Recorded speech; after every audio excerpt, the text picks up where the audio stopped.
इस शहर में वसंत अचानक आता है और जब आता है तो मैंने देखा है लहर तारा या मुड़वाडीह की तरफ से उठता है धूल का एक बवंडर और इस महान पुराने शहर की जीभ किरकिराने लगती है। देखो, बनारस के बारे में आप लोगों को पता होगा कि बनारस एक प्राचीन धार्मिक शहर है।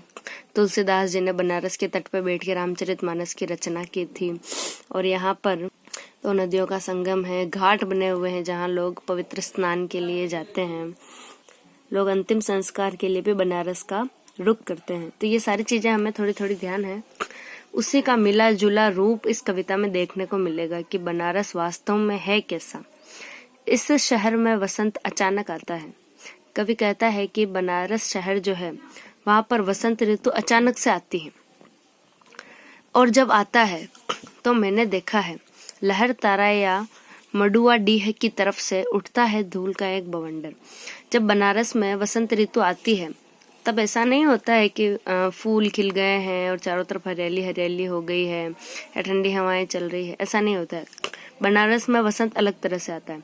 वहां पे जब वसंत आता है तो लहर तारा और मडुवाडीह ये मोहल्लों और जगहों के नाम हैं, ठीक है।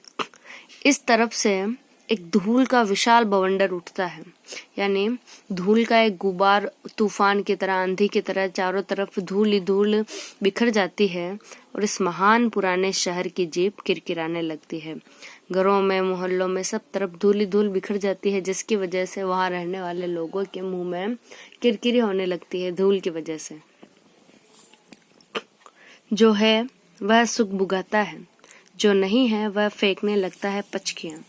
यानी जो भी वहां है वो जागरण की अवस्था में आ जाता है। सुख बुगाना यानी जाग जाना, ठीक है।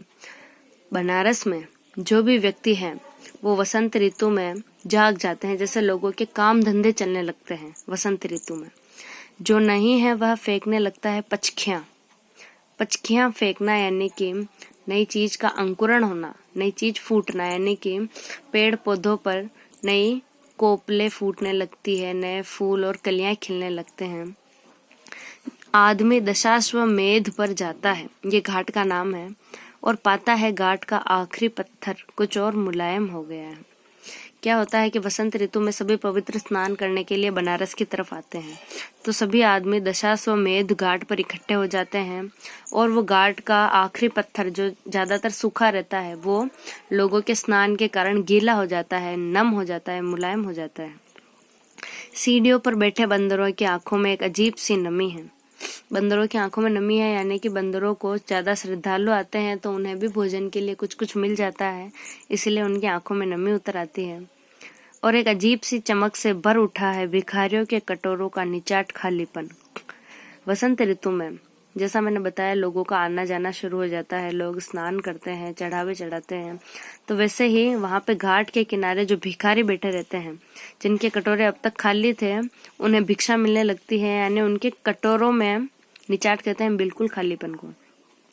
भिखारियों के कटोरों में जो अब तक बिल्कुल खालीपन था वो भर उठता है, यानी उन्हें भिक्षा मिलने लगती है और भिखारियों के कटोरों में वसंत उतरता है।